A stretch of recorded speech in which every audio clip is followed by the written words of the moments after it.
Olá, ano novo, velhos desafios. Depois das festas de fim de ano, hora de pensar nas despesas que vêm por aí. E são muitas, não é mesmo? Só que para a maioria dos brasileiros esse assunto é difícil de encarar. As pesquisas não nos deixam mentir. Dados do Datafolha revelam: 97% dos brasileiros dizem ter dificuldade em lidar com o próprio dinheiro. E metade evita pensar no assunto para não ficar triste.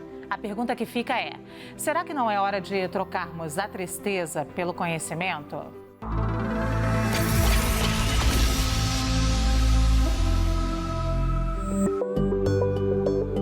Olá, eu e as minhas colegas Débora Freitas, Thaís Herédia e Elisa Vec te damos as boas-vindas ao CNN Nosso Mundo.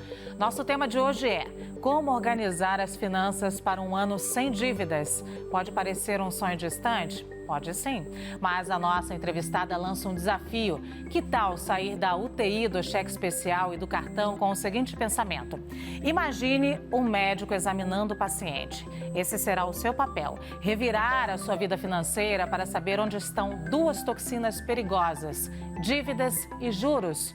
Isso é só um começo.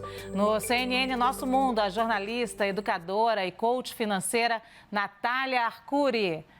Oi, Natália, seja muito bem-vinda ao CNN Nosso Mundo. Luciana, prazer estar aqui com vocês, Débora, Elisa, Thaís. Vamos falar muito sobre essas toxinas.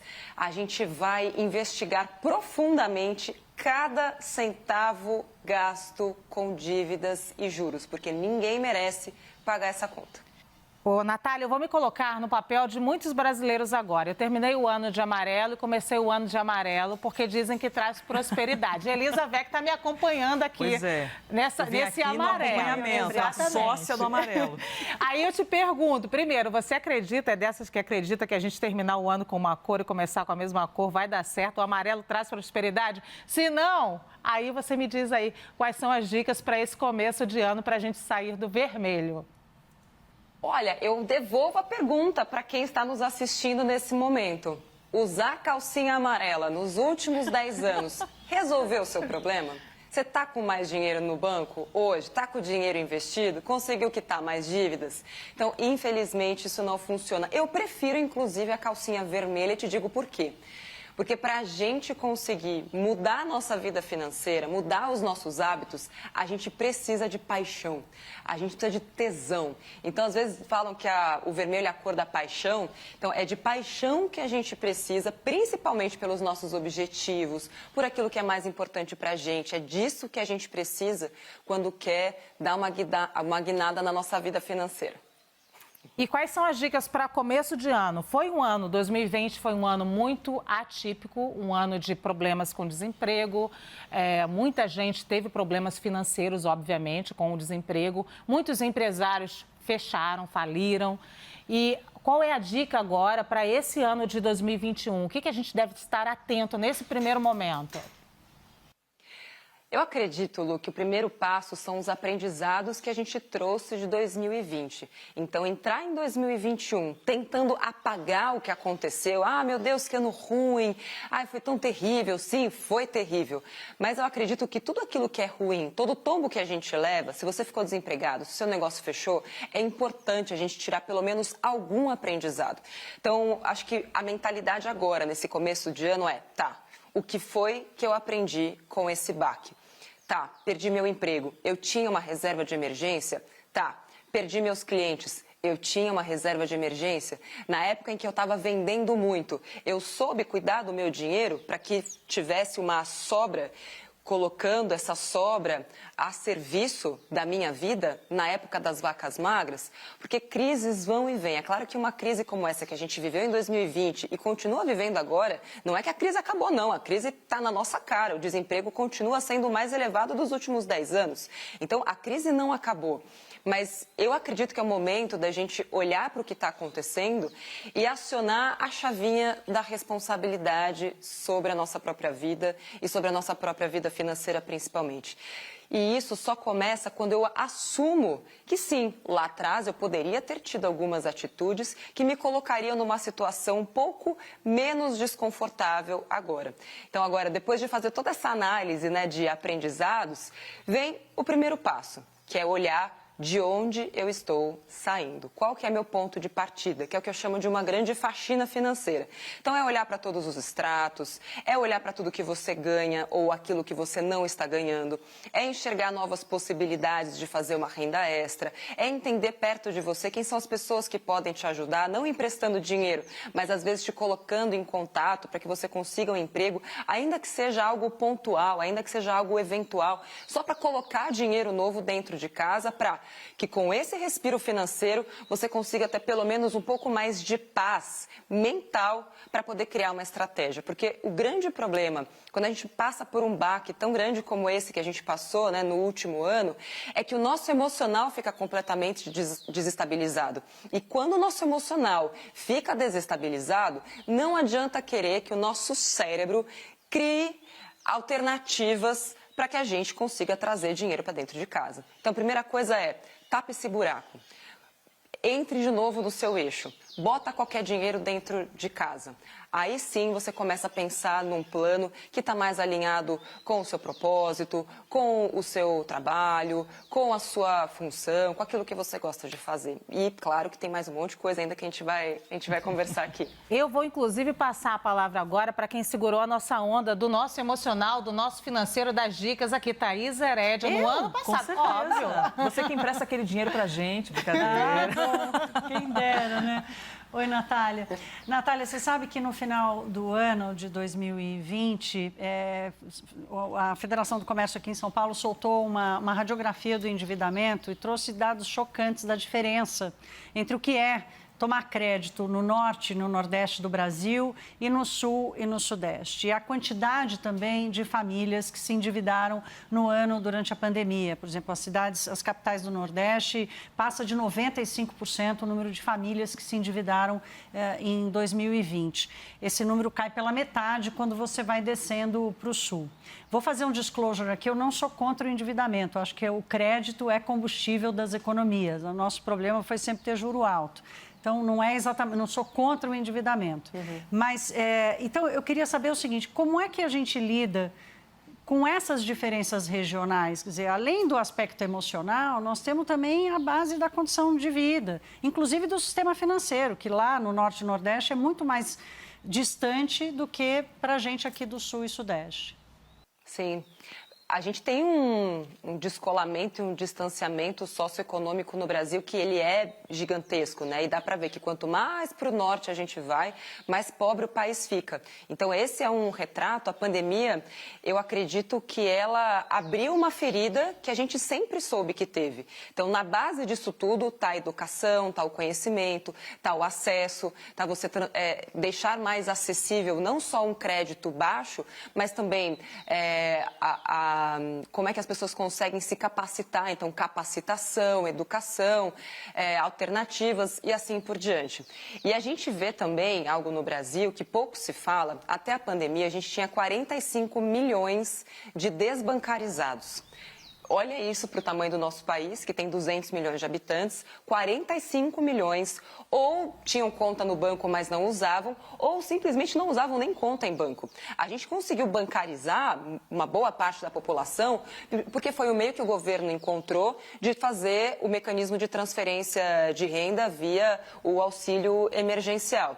Então, muito disso que a gente está vendo é retrato de anos, né? Isso não aconteceu durante a pandemia. A pandemia só tornou muito mais visível um problema estrutural do Brasil que não é de hoje. E que se a gente não tiver políticas para tratar ali na origem mesmo do problema, que é a educação e acesso a oportunidades, a gente vai ficar assim para sempre. Essa questão do crédito alto, ele vem muito também por conta da falta de garantias. Porque quem está emprestando dinheiro quer garantia de que aquele dinheiro vai voltar para dentro de casa depois. Agora, se eu não tenho nem o que comer, mas eu preciso de dinheiro emprestado para sobreviver, como é que eu vou te dar uma garantia? Eu não tenho casa, eu não tenho carro, eu não tenho nada.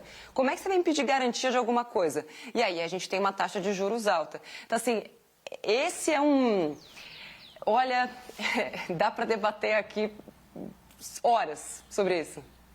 Vou passar agora para Débora Freitas.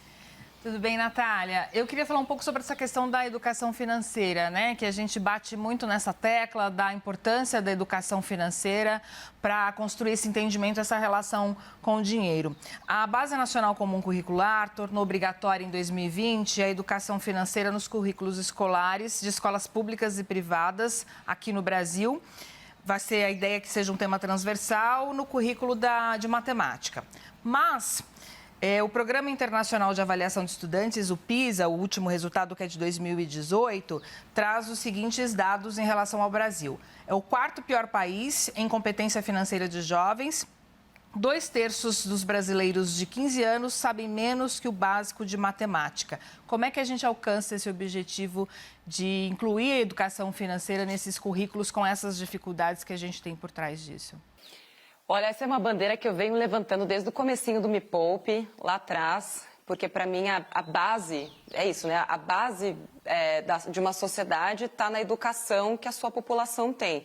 E o PISA só mostra para a gente que a nossa população, ela é pobre, mas ela é pobre não só em recursos financeiros, mas também em recursos cognitivos, em recursos educacionais.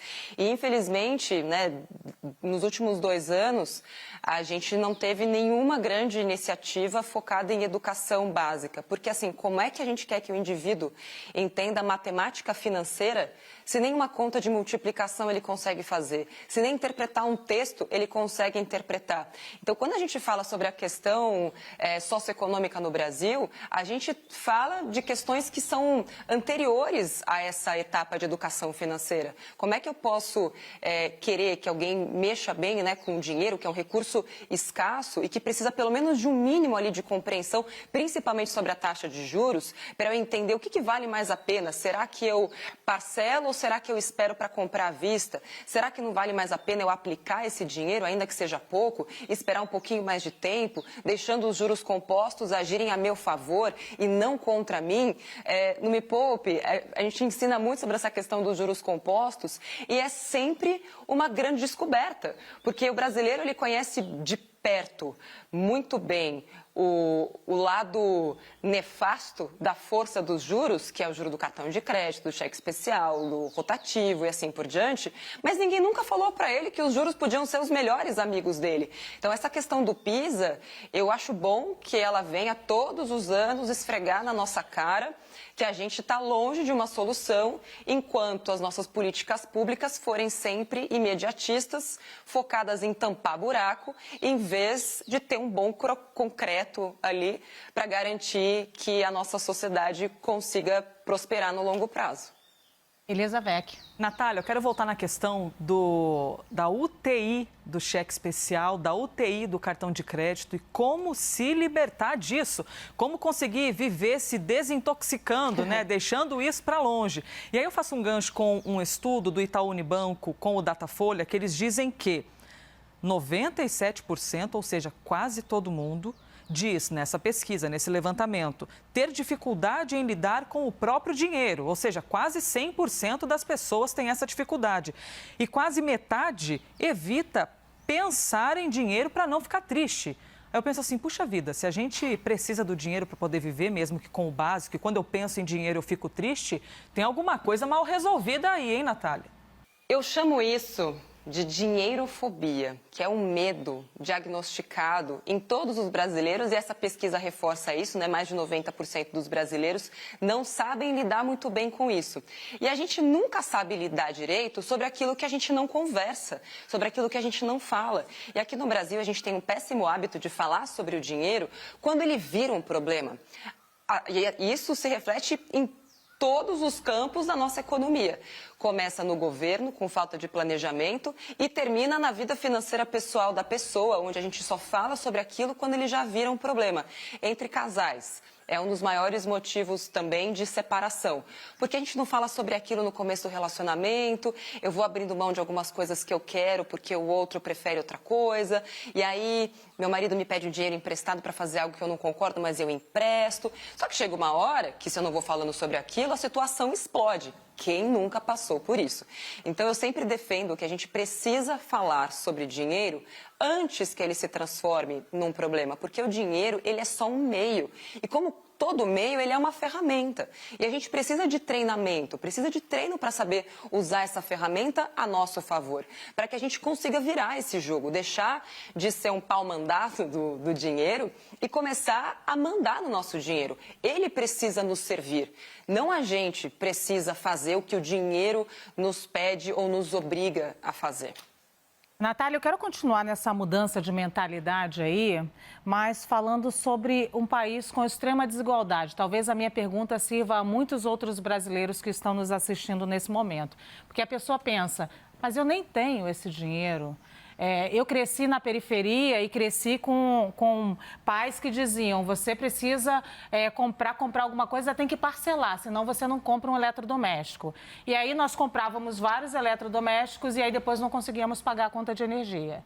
Esse é o Brasil que a gente conhece. E aí você começou falando sobre reserva de emergência. Como falar sobre reserva de emergência em um país campeão de desigualdade? Pois é. Aqui a gente tem que separar muito bem, né, de qual público que a gente está falando. O público que consegue fazer uma parcela para comprar geladeira, micro-ondas, TV, parcelar a casa, esse consegue fazer reserva de emergência. O público que depende 100% de um Bolsa Família, que não tem absolutamente nada, que é aquela faixa do Brasil, que inclusive é feita por milhões de brasileiros, esses, na minha opinião, agora a gente está entrando no campo das opiniões, tá? Precisa de um auxílio que venha de fora, que venha do governo. A gente não é um país que tenha capacidade para ser tão liberal assim, a ponto de entregar a sua própria sorte toda a população. A gente ainda não chegou lá, mas podemos chegar. Então, para esse público, a gente não pode só oferecer dinheiro, mas a gente também precisa oferecer educação para essas pessoas. Porque senão, elas nunca vão conseguir ascender socialmente. Agora, para este outro público, que tem o poder de compra da TV, do carro, da geladeira e etc., este precisa mais de educação financeira. Para esse dá sim para fazer reserva de emergência. Assim, boa parte do meu público, né, que hoje acessa o Me Poupe, a gente tem 5,5 milhões de inscritos no canal, é das classes C e D, que são justamente essas pessoas que aprenderam que só tendo uma parcela eu vou ter alguma coisa na vida. E aí, de repente, entende que não. Nem sempre tendo parcelas, eu vou ter aquilo que eu quero. Às vezes, muito pelo contrário. Se eu quiser ter tudo agora, muitas vezes eu não vou ter nada. E, principalmente, usar boa parte dessa grana, que eu estou ali, às vezes, comprando um celular, às vezes, comprando uma roupa, às vezes, comprando alguma coisa para o consumo imediato, que me satisfaz imediatamente, se eu converto pelo menos uma parte daquela minha receita que está indo para bens de consumo em educação, eu sempre pego muito nisso, em cursos de capacitação, em entender melhor para onde o mundo está indo, ler um bom livro. Essas pessoas, quando entendem que a chave da virada está no conteúdo que elas mandam para dentro da cabeça, essas começam a entender melhor como é que eu uso o dinheiro para trabalhar para mim, para que eu consiga parar de trabalhar pelo dinheiro. Thaís Heredia. Ouvindo a Natália, eu lembro aqui da história do dividir em 10 vezes sem juros. Não existe dividir em 10 vezes sem juros, né, Natália? Vai tudo para o preço, porque o dinheiro no tempo ele só aumenta. E aí eu queria tratar aqui dessa mudança que aconteceu no Brasil nesse último ano e meio por causa da redução da taxa de juros. Muitos brasileiros foram para a Bolsa de Valores, e eu não vou falar do investimento em si, mas de uma certa maturidade das pessoas compreenderem isso, né? Que chegou a hora de fazer o dinheiro trabalhar para mim, de eu não ter medo do dinheiro, de eu parar de me proteger dele, passar a fazer o dinheiro trabalhar para mim. Como é que você enxerga essa evolução dessas pessoas? Por exemplo, saímos de 500 mil pessoas na Bolsa para mais de 3 milhões, né, em um ano e meio. Como é que você enxerga essa caminhada na compreensão do brasileiro dessa premissa básica, né, de que a gente não pode ficar refém do dinheiro? Sim, não é só a questão do brasileiro, mas eu também queria trazer a questão da mulher. A mulher está mais poderosa do que nunca quando o assunto é dinheiro, porque a mulher sempre foi, aliás, há muito tempo ela tem sido a pessoa que cuida ali das finanças pessoais da casa. Então é ela que diz como é que esses recursos vão ser utilizados. Mas até pelo que a gente vê, o nosso público ele é majoritariamente feminino. Na hora de falar sobre investimentos, na hora de pensar no longo prazo, essa era uma tarefa que as mulheres delegavam muito para o homem, seja para o marido, seja para o pai, até porque a gente ouviu durante muito tempo que mulher era ruim com dinheiro, que mulher não sabe cuidar do dinheiro, que mulher gasta muito dinheiro. Querendo ou não, essas crenças vão entrando na nossa cabeça e a gente acredita mesmo que, nossa, eu sou mulher, eu sou ruim de matemática e é bom que eu sou de humanas, né? Então eu sempre falo, gente, nunca fiz uma planilha na vida, o dinheiro está sempre ok, não é uma questão de matemática de exatas, é uma questão de humanas. Mas essa chegada massiva de brasileiros na Bolsa de Valores, que apesar de ter sido gigantesca, ainda é pífia, se você for comparar a nossa população com a dos Estados Unidos. Estados Unidos, 60% da população tem dinheiro em Bolsa de Valores. Aqui a gente está falando de 1%. Né? Vamos lembrar que 2 milhões é 1% da população, o que é quase nada. Isso mostra que a gente avançou muito, principalmente porque eu acho que o assunto ele ficou muito mais simples de ser levado para as pessoas. Então, antes, algo que era só da elite, onde só os ricos conseguiam investir em fundos de investimentos, que você precisava de aportes iniciais altíssimos. E hoje, com home brokers, com corretoras que não cobram mais nada, você mesma consegue comprar uma ação com 5, 10, montar sua própria carteira de ações com R$50. Tem o Tesouro Direto, que também veio para revolucionar a questão da educação financeira no Brasil, que a partir de R$30 você já consegue ali fazer o seu plano até de aposentadoria para o longo prazo e desmistificar tudo isso, que é inclusive o que a gente faz dentro do Me Poupe já há 5 anos. E eu acho que também a questão das mídias sociais das redes sociais colaboraram muito para a democratização desse tema. E quando a gente fala mais sobre isso e as pessoas sabem mais sobre isso, as pessoas se empoderam mais a respeito do tema, querem saber mais, porque, poxa, se a vida inteira disseram para mim que se eu ganho um salário mínimo, eu tenho que pagar conta, eu tenho que pagar boleto, eu tenho que ter uma parcelinha ali, senão eu vou ter nada, e de repente alguém começa a me falar que eu posso sim investir, que eu posso sim pensar em longo prazo, que eu posso sim ganhar mais do que eu ganho, por que nunca me falaram isso antes? Então, eu acho que a gente está vivendo uma era de grande disrupção mesmo em relação a como a população brasileira, de todas as classes, se sente mais no controle da sua própria vida financeira. Eu estou muito empolgada com o que vai acontecer nos próximos anos. Débora Freitas. Natália, com relação à inadimplência, né? Luciana falou dessa questão da gente comprar em 10 vezes, parcelar em 10 vezes, depois não conseguir pagar a energia elétrica. E normalmente, quando você está inadimplente, você começa... Já passei por isso, já devi na praça, e é desesperador, porque vira uma bola de neve, né? Sei como é, alguma vez na vida todo mundo já sentiu isso, né? Exatamente. E daí você falou também em planejamento. Como é que a gente planeja...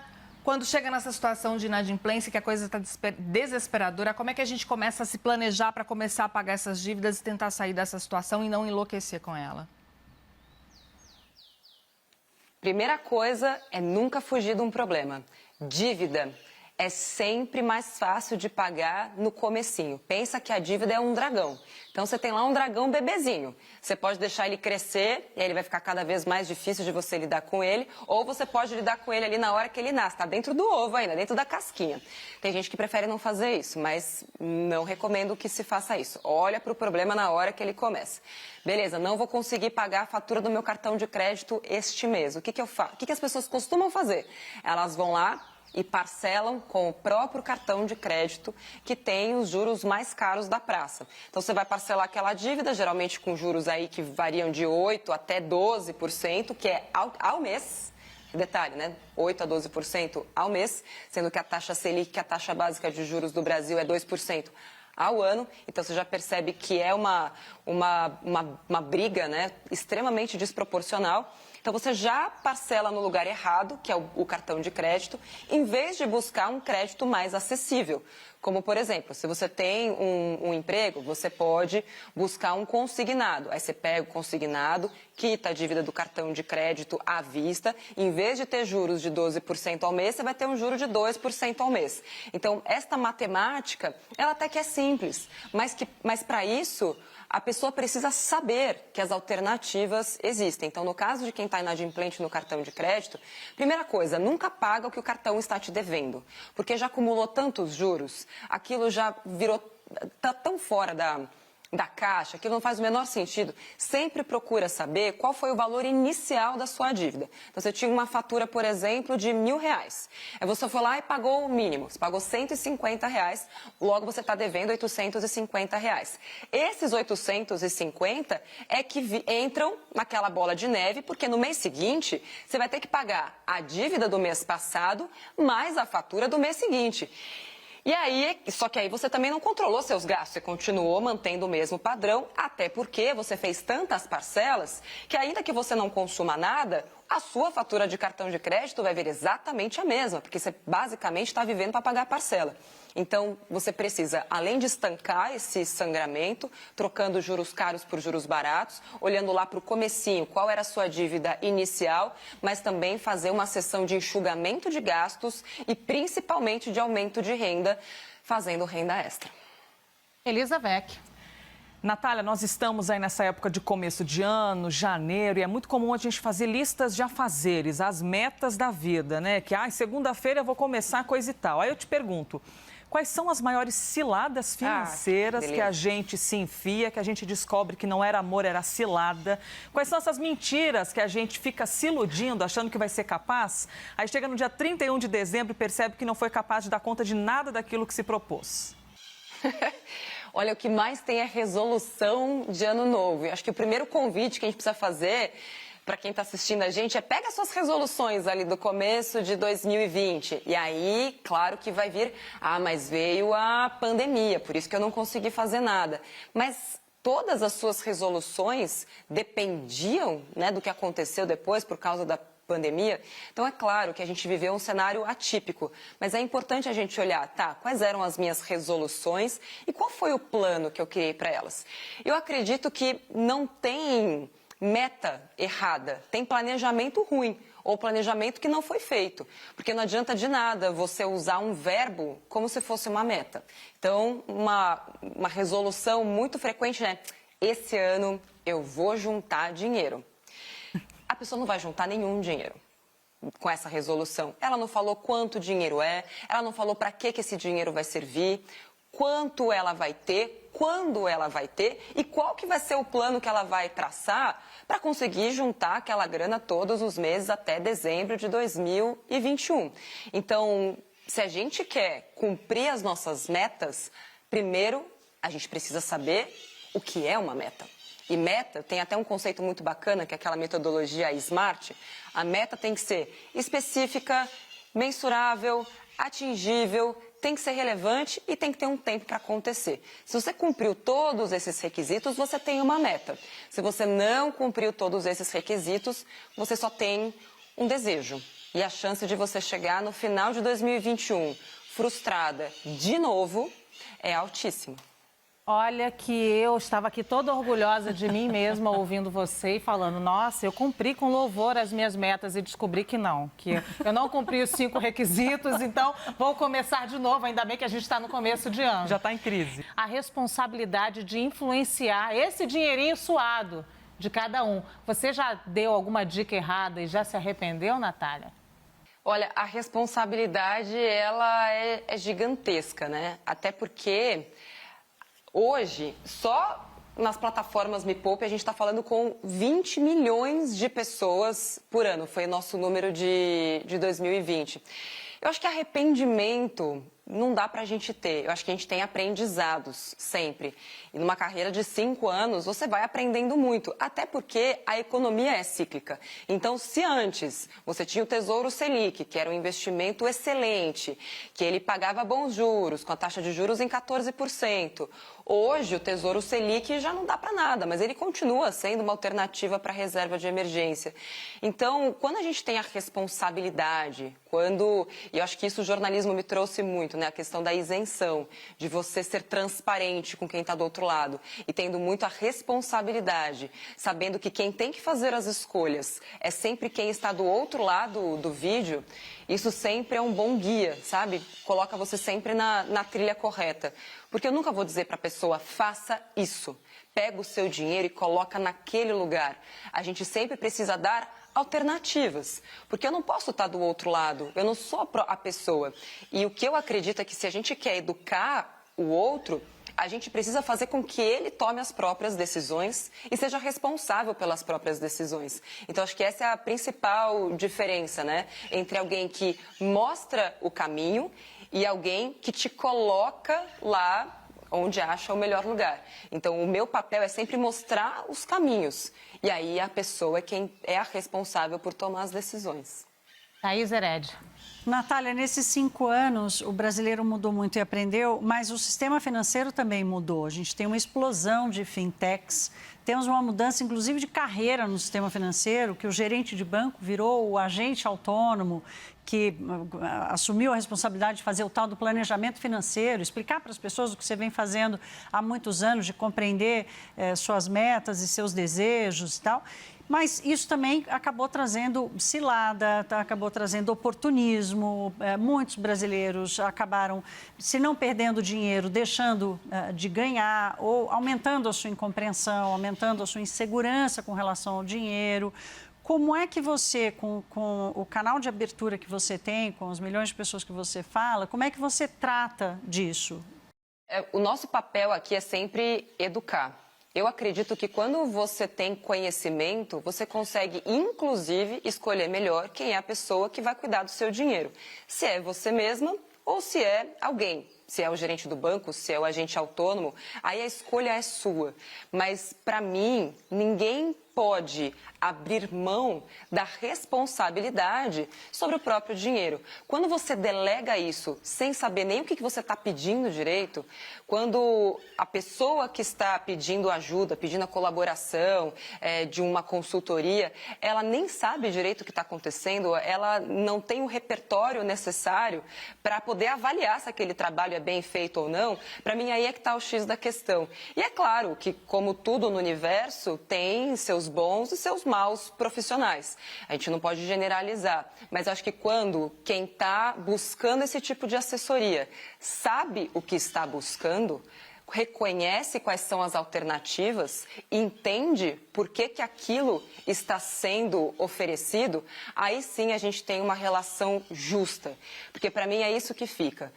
Quem está do outro lado, pagando por esse serviço, porque você sempre paga por esse serviço, você tem que saber primeiro o que a outra ponta está ganhando e, claro, o que você vai ganhar com aquilo. Porque, para mim, eu trabalho com comparações, né? Se eu estou tomando uma decisão de uma escolha, eu preciso saber do que eu estou abrindo mão. E a ideia da Me Poupe é justamente essa, saber o que você está abrindo mão no momento em que você faz uma escolha. Toda escolha gera uma renúncia. O problema é quando a pessoa não sabe nem o que ela está escolhendo, nem a que ela está renunciando. Débora Freitas. Queria voltar a falar sobre a relação com o dinheiro. No outro bloco, a gente falou um pouco sobre essa relação tóxica, né? As pessoas não querem falar sobre os problemas ou sobre dinheiro de um modo geral. Aí tem o outro lado, que é a pessoa que só pensa em dinheiro, que muitos podem chamar de mão de vaca, de avarento. Aí acho que aí nisso tudo entra o consumo. Dinheiro é para guardar, é para gastar. Imagino que tem de haver um meio termo. Mas qual é o limite para que a gente não tenha uma relação tóxica com o dinheiro? Débora, para mim, o dinheiro é para servir. Para mim, dinheiro não é para gastar, dinheiro não é para guardar, dinheiro não é para nada disso, dinheiro é para servir. A pessoa que guarda aquele dinheiro... Primeiro, dinheiro não é figurinha para você ficar colecionando. Né? Você vai ficar guardando para quê aquele negócio? Dinheiro também não foi feito para ser guardado, porque, afinal de contas, ele desvaloriza. Se você deixa o dinheiro parado na conta corrente, se você deixa ele em casa, tem vários adultos que ainda tem cofrinho. Cofrinho é gente de criança com 6 anos, né? Por favor, deixa eu deixar este alerta aqui. Você tem mais de 6 anos, seu dinheiro continua no cofrinho, por favor, seja um adulto mais responsável com o seu dinheiro e vá investir esse negócio. Então, o dinheiro é para servir. Mas eu só sei para que o dinheiro vai me servir se eu souber o que é importante para mim. Tá, o que eu quero da minha vida? O que é mais importante para mim? Será que é o conforto de um lar? Será que é a liberdade de não precisar ficar preso a uma única casa? Será que para mim é importante, tanto assim, ter um carro que é meu para me locomover? Ou será que eu não prefiro juntar e investir o dinheiro de uma parcela de um carro e ficar andando de transporte público ou de carro de aplicativo, que certamente, se eu vivo numa cidade e me desloco menos de 10 quilômetros por dia, vai ser muito melhor para o meu bolso? Então, quando eu sei para que o dinheiro vai me servir, eu crio uma relação de amizade, de amor. Uma relação maravilhosa.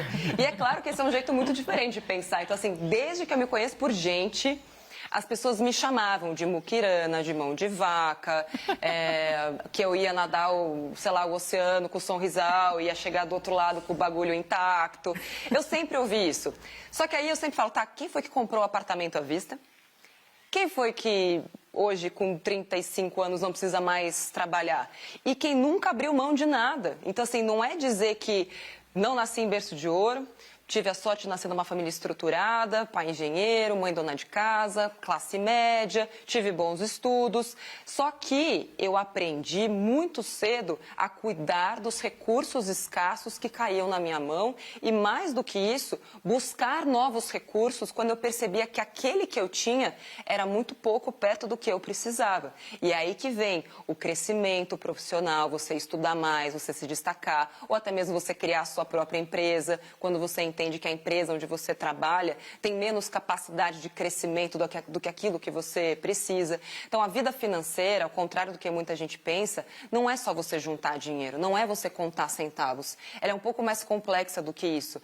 Ela passa por você se conhecer, por você conhecer suas fortalezas e as suas fraquezas, trabalhar aquilo que é importante ser trabalhado, crescer profissionalmente, ter um bom relacionamento com as pessoas próximas a você, afastar pessoas que não te levam a lugar nenhum. Então, assim, não é tão simples quanto parece, mas quando você aprende a jogar esse jogo, a vida fica mais leve, mais segura, mais confortável, mais feliz, o dinheiro te serve e você aprende que você pode viver com muito menos.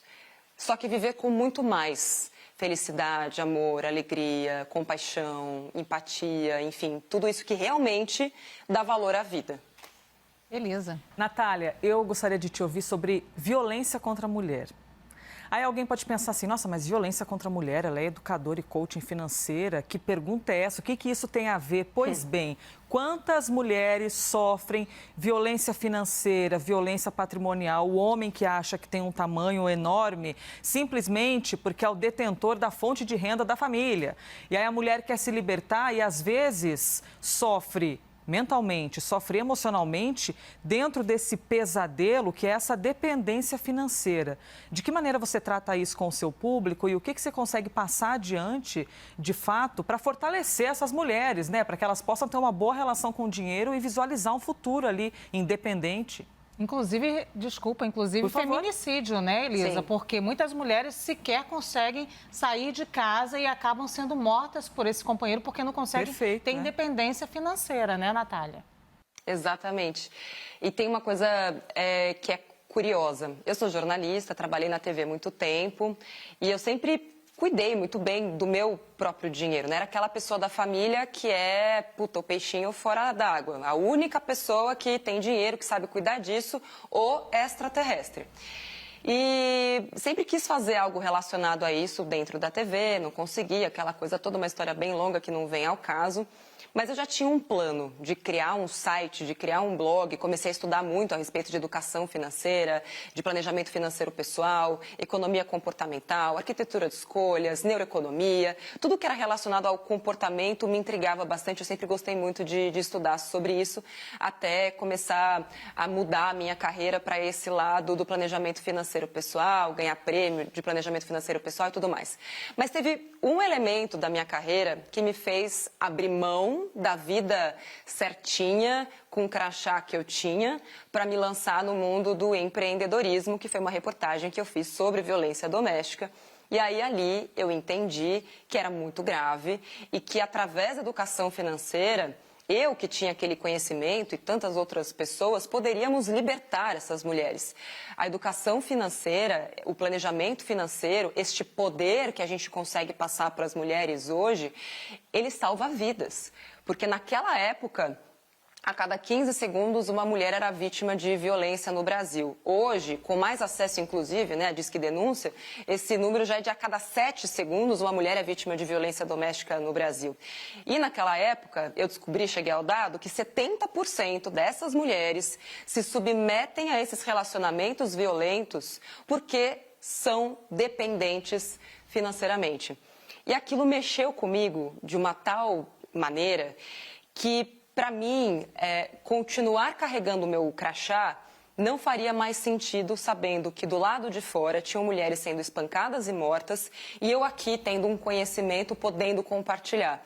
Então, isso é o que me motiva, não só o que me motivou lá atrás, mas é o que me motiva todos os dias. E toda vez que chega um depoimento pra gente, falando, olha, eu saí da prostituição por causa do Me Poupe, eu larguei um marido abusivo por causa do que você me ensinou, eu não sabia que eu era capaz de fazer isso, eu tinha medo de perder a guarda dos meus filhos porque ele jogava na minha cara que eu ia ficar sozinha sem ele e não tinha competência para isso. E está em todas as classes, a gente acha que é uma questão das rendas mais baixas e não é. Pega todo mundo, até porque a mulher às vezes não se empodera dessa questão financeira, não tem ideia de qual é o custo de vida e quando se vê presa a um relacionamento abusivo, percebe que vive uma vida que no orçamento dela sozinha, ela não é capaz de manter. E aí vira aquela coisa, né, que eu não consigo sair daquele relacionamento. Então, para mim, a educação financeira, ela é um gatilho de liberdade, ela é uma chave para abrir essas algemas e libertar não só mulheres, mas funcionários, qualquer tipo de relacionamento abusivo, que eu me sinto preso àquilo, porque eu preciso daquele dinheiro. Para mim isso é muito triste, sabe?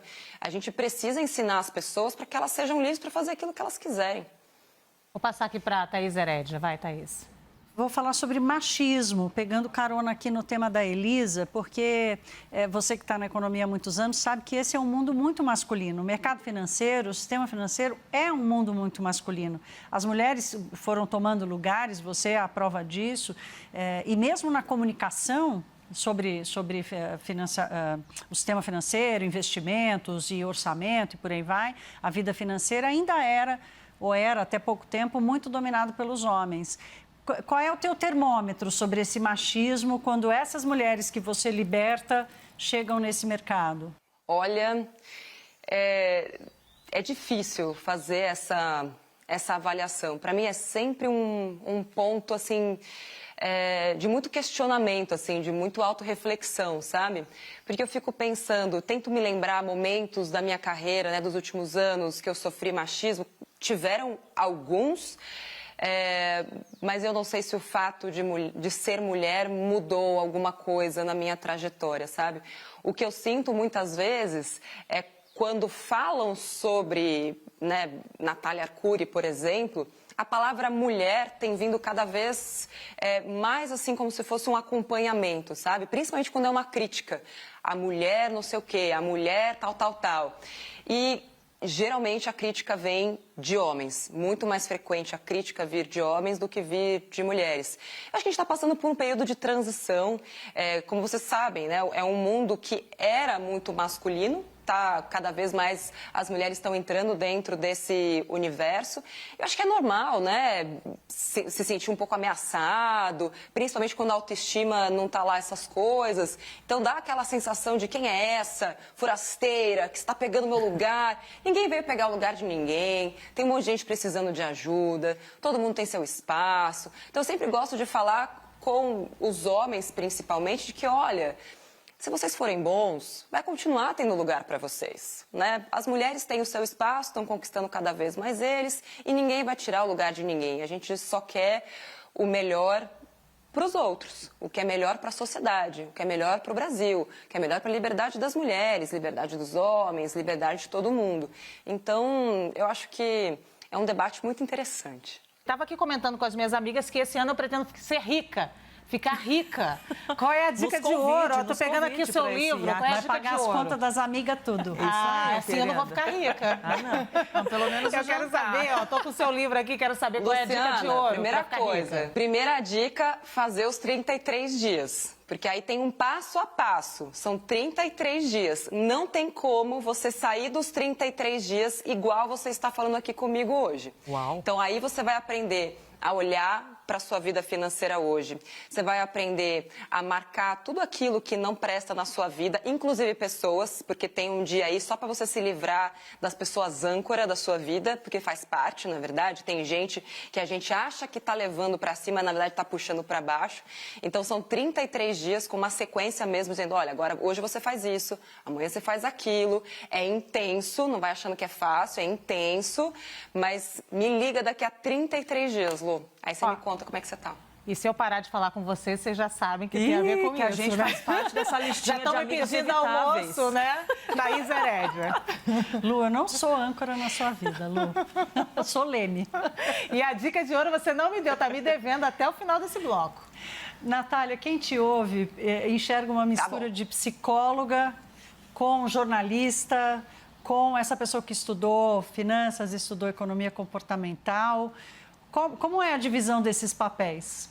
Minha filha, eu tenho tanto chapéu que dava para abrir uma chapelaria, porque ainda bota aí CEO, mãe, filha, esposa. E eu acredito que esse método ele só é possível por conta de todos esses chapéus, né? Eu vivi na minha pele, eu sei como é você fazer um investimento ruim, eu sei como é você passar anos colocando dinheiro num único lugar e depois descobrir que tinha muito mais a ser descoberto. Sei como é perder muito dinheiro fazendo um investimento de risco quando você não tinha conhecimento. Sei como é negociar salário. Eu acho que todas essas vivências somadas, né, à especialização, porque eu nunca paro de estudar também, né, eu amo, sou muito CDF nesse sentido, assim. Então, poder trazer isso para a prática, pegar a pessoa pela mão mesmo e mostrar para ela que existe um caminho diferente daquele que disseram para ela que existia, e passa por tudo isso mesmo, principalmente pela questão da economia comportamental, porque se a gente não muda hábito, a gente não muda bolso. Se a gente não muda o jeito da pessoa de pensar, não existe planilha no mundo que vai salvar a sua vida financeira. Quantas pessoas a gente não conhece que falam, nossa, mas eu faço planilha há 10 anos, minhas planilhas são maravilhosas. Falei, tá, mas você está conseguindo conquistar aquilo que você quer? Como é que tá aquela viagem lá que você queria fazer, aquele intercâmbio? E o seu plano de independência financeira? E falando nisso, como é que está lá a sua aposentadoria? Porque só vamos lembrar que a INSS morreu, né? Então, assim, todas nós que estamos aqui e as gerações futuras, esquece ter um dinheiro do governo lá no futuro. E se tiver, vai ser no máximo para pagar seu remédio. Então, como é que está tudo isso? Então, eu preciso fazer essas perguntas, às vezes dolorosas, porque eu acredito que esse é meu papel. Meu papel é trazer a notícia ruim, mas na sequência te dar o caminho para você chegar onde você precisa. Débora. Já que você falou em aposentadoria, queria tratar desse tema. Bom, nos próximos 33 dias vou resolver meu 2021, né? Mas eu quero pensar a longo prazo, porque eu quero viver muito mais ainda. Então, o que eu tenho de levar em conta agora para pensar no meu capital financeiro na minha velhice? Assim, é claro que projetar o futuro é sempre difícil, porque a gente não sabe como vai estar a economia daqui a 20... A gente não sabe como vai estar a economia daqui a um ano, né? Vamos ser bem honestos. Então, a gente projetar ondas, né, para prazos tão longos é sempre difícil. E é por isso que, seja lá o que acontecer, você precisa levar em consideração a inflação. Eu acredito que esse é sempre um bom indicador para você saber se os investimentos que você está fazendo realmente estão te dando uma condição suficiente de vida.